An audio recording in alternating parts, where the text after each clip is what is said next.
He was 75, the age to stay silent and wait for the end. It did not happen in a temple. It was not a mystical dream. It was an ordinary morning. The ground was still cool from the night. Sarah was there, the woman he had spent his entire life with, the woman who never gave him a child. He knew the silence of his house by heart. He knew the looks of the neighbors.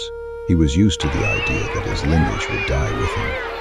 And at that very moment, without a sign from heaven, without warning, he heard a voice. The voice did not ask. It did not persuade. It struck like thunder. Leave your land. Leave your father's house. Leave everything you know. Go to a place you do not know. To a land I will only show you later, and only then the promise. I will make you a great nation. Through you, the whole world will be blessed. Imagine this. Old man, no son, no heir, no guarantees, only a command to drop everything and walk into the unknown. He remained silent. He did not tell her right away, because he knew, once the words were spoken, there would be no turning back. Sarah walked beside him, talking about small things, about familiar paths, about the house, about how everything here was safe and known. But he looked at the walls that were supposed to protect his old age, and for the first time he understood the voice was not offering him a better life. The voice was demanding he abandon his life. He stopped right in the middle of the road, looked at his wife, and spoke, not as a prophet, not as a hero, but as a man who was utterly exhausted. We have to leave, not tomorrow, not when it gets easier, but now. She looked at him the way you look at a madman, or someone speaking the truth. She asked only one word, where? And he could not answer, because there was no answer. He knew only one thing, not here. In that brief silence, everything was decided, because faith did not begin when he started walking.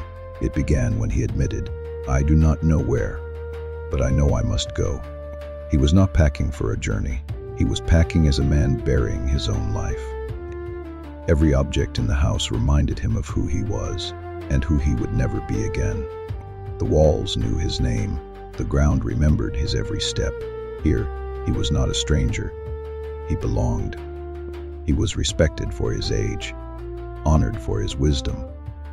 Leaving was agonizing, not because of hardship, but because of his familiar dignity. The neighbors watched as he carried out his belongings. They watched in silence, because an old man with no son and no destination does not just leave. Some whispered, some shook their heads, some smirked. He felt it on his skin. In their eyes, he had already lost. He was trading a house for a void, certainty for a promise, his past for the unknown. And then Abraham understood. Faith does not strip everything away at once. First, it takes away your face before others, your reputation, a right to look like a rational man, and only when you have become a fool in the eyes of the crowd does it ask, will you go further? The first few days were the strangest, because absolutely nothing happened. There were no signs, no flashes of light, no relief, only the endless road, the dust beneath their feet, and a heavy silence that followed them like a ghost. Abraham waited for something, anything, a dream, a vision, a single word. But there was nothing, and it was the silence that was most terrifying, because if the voice was a mistake, if he had imagined it all, if it was just the fear of old age or a mind playing tricks, then he had destroyed his life with his own hands. Sarah walked in silence. She asked no more questions, but her silence held more reproach than any argument, because every mile they traveled made going back impossible. The nights were cold, the days were eternal. And then Abraham realized the truth. Faith is not a bright spark of inspiration. It is the ability to keep walking when it is completely hollow inside, when the promise is silent and the road gives no answers. She did not speak right away. There was no anger in her voice, only an infinite exhaustion. It was one of those evenings when the day felt too long and the journey entirely fruitless. She simply said, if you were wrong, we are already too far gone. Abraham understood. It was not a question. It was the limit of her strength.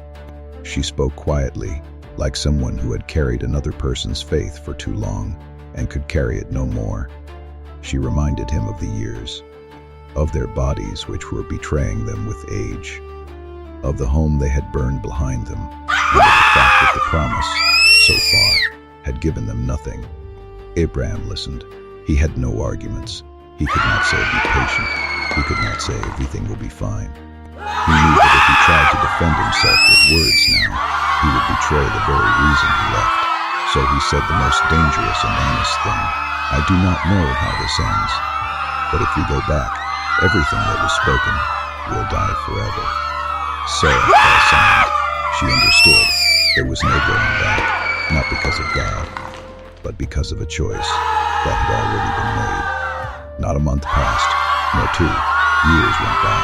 They settled in a new place, grew used to the alien land, to different faces, to a different silence. And the hardest part was not that the promise was not being fulfilled. It was that it still existed. It hung between them like an invisible question. Every year made Abraham older, and Sarah quieter. Their bodies changed. Expectation wore thin. And at a certain point it became clear, if the promise of a nation ever had meaning, time had almost run out. And precisely then, when hope began to look almost indecent, when faith seemed no longer like courage, but like stubborn madness, Abraham heard that same voice again. And this time, it was not a direction. It was a fact. "You will have a son." He did not tell her right away. He himself was afraid to speak it out loud. There was no triumph in his words, only caution. As if the promise was a fragile thing that could be frightened away, Sarah just looked at him at first. Then she looked away, and then she laughed. It was not a loud or a bitter laugh. It was the laugh of someone hearing something that has come much too late. Her laughter was not about God. It was about her body, her age, about the years that could never be brought back. In that laughter was everything: exhaustion, pain, the shame of her own hope, and the deadly fear of believing once more. That laugh was more honest than any prayer. And Abraham did not stop her. He did not rebuke her, because in that moment he understood. Faith that cannot withstand its own laughter will never withstand a true sacrifice. He was born quietly, without fanfare or explanation, as if the world did not even notice that the impossible had happened. Sarah held the child and remained silent for a long time, as if she feared that by calling it happiness, it would vanish. Abraham looked at his son, and for the first time in all those years, realized faith had ceased to be just a word. Now, faith breathed in his arms. It had weight, warmth, and a voice. At that very moment, everything changed. Before, faith required him to go, to endure, to wait. Now, it required him to protect. Isaac grew. He laughed. He asked questions. He called Abraham father. With each day, the bond grew deeper and more dangerous. Because faith that possesses nothing risks nothing, but faith that has been given a son becomes fatally vulnerable. Abraham did not yet know. The hardest trial begins not when God takes everything away, but when he first gives. Nothing foreshadowed disaster. The day was terrifyingly ordinary. Isaac laughed, ate, asked about tomorrow. Sarah was preparing for sleep. And in that very ordinariness, there was something frightening. Because for the first time in many years, Abraham felt peace. The very peace for which people want to believe in the first place. And at night, when the house was already asleep, the voice returned. No introductions, no excuses. It said, "Take your son, your only son, whom you love, and offer him as a sacrifice." Because he understood, this was not a test of strength. This was a test of meaning. For the first time on this entire journey, faith did not demand movement. It demanded the surrender of the very thing he had been traveling for. Morning arrived as usual, too ordinary for what had already been decided. Isaac was the first to wake. Sarah was preparing breakfast. She spoke of trifles, of a day that was supposed to be no different from thousands of others. And that was the hardest part. The world did not know that everything was already broken. Abraham looked at them and understood. If he said a single word, if he looked at his son longer than usual, if he embraced him just a little tighter, he would not be able to leave. So he remained silent, gathering wood, saddling the donkey. He did everything as if the road ahead were just an ordinary one. He told Sarah nothing, not because he was cruel, but because he knew God's trial could not be shared. Faith does not always allow one to be honest with everyone. Sometimes it demands absolute, icy solitude. And as they stepped out of the house, Isaac walked beside him, trusting, calm, unaware that his father was not just traveling, but walking toward the point where everything would end, unless God stayed his hand. They walked in silence for a long time. The road was familiar and foreign at once. Isaac carried the wood. Abraham carried the fire and a knife. In this arrangement, something was already deeply wrong, but the boy did not yet understand. He just walked beside the father he trusted, completely. At some point, he looked up and asked calmly, without a hint of anxiety, as one asks the simplest question, "Father, here is the fire and the wood, but where is the lamb for the offering?" This question struck harder than the voice from that terrible night, because now faith was looking at Abraham through the eyes of his own son. He stopped for only a fraction of a second, just enough not to betray himself, and gave the only answer he could, that was showing God or his child. God would provide for himself the lamb, my son. And Isaac accepted the answer, because children do not believe in words, they believe in the voice. They walked on, and Abraham realized faith had reached the point where there was no turning back. They walked in silence for a long time. The road was familiar and foreign at once. Isaac carried the wood, Abraham carried the fire and the knife. In this arrangement, something was already deeply wrong, but the boy did not yet understand. He just walked beside the father he trusted, completely.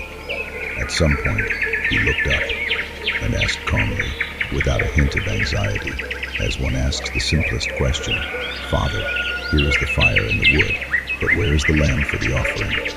This question struck harder than the voice from that terrible night, because now faith was looking at Abraham through the eyes of his own son. He stopped for only a fraction of a second, just enough not to betray himself, and gave the only answer he could, without destroying God or his child. "God will provide for himself the lamb, my son." And Isaac accepted the answer, because children do not believe in words, they believe in the voice. They walked on, and Abraham realized faith had reached the point where there was no turning back. English adaptation, part 12, the hand. They reached the place. The sky was ordinary, the ground was hard, and that was what made it all unbearably real. Abraham built the altar slowly, stone by stone, as he had done 100 times before. Isaac stood nearby and helped, handing stones, watching. There was no shadow of suspicion in his eyes, only absolute trust.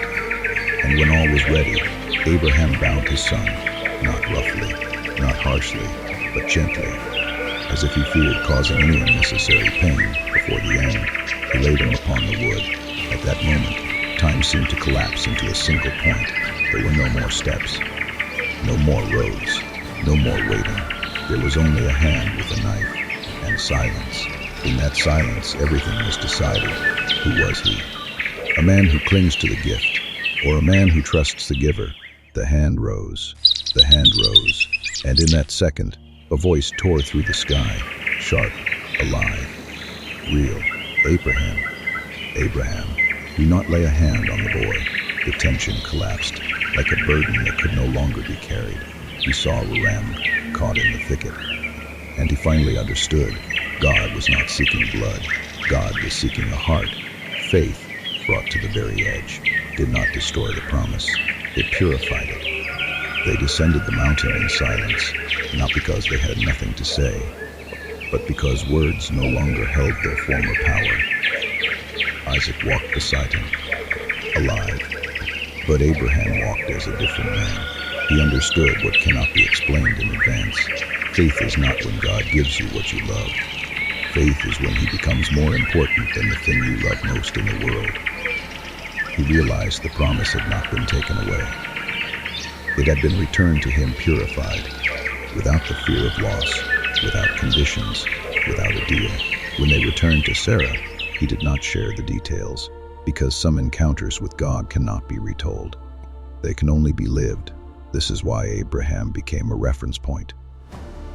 A man who walked the path to the very edge. He did not stop when it was terrifying to go, nor when it was unbearable to lose. And if this entire story has one central question, it is not about pain or sacrifice. It is about a choice. Who do you trust more? The thing you were given, or the one who gave it? We do not hear because we are too busy. We do not believe because we are deathly afraid of losing. We live in a world where everything is measured by result, speed, and profit. We want a God who explains everything at once, guarantees success, and confirms our rightness. But it does not work that way, because the voice that changes a life never comes when it is convenient. It comes when you already have something to lose. Today, we build plans, but not pillars. We collect numbers, but not meanings. We shout louder just to drown out the silence inside, and we laugh with the crowd because we are terrified of standing alone with our choice. Abraham left, not knowing where, not knowing how long, and he gave, not knowing why, and that is exactly why he was heard. The question is not whether God speaks today. The question is, are you ready to go when nothing is explained to you? Are you ready to wait when for years nothing happens? And are you ready to trust when more is demanded than you are ready to give? Because faith does not start where you are given. It starts where you decide. Are you building your path, or just laughing along with everyone else?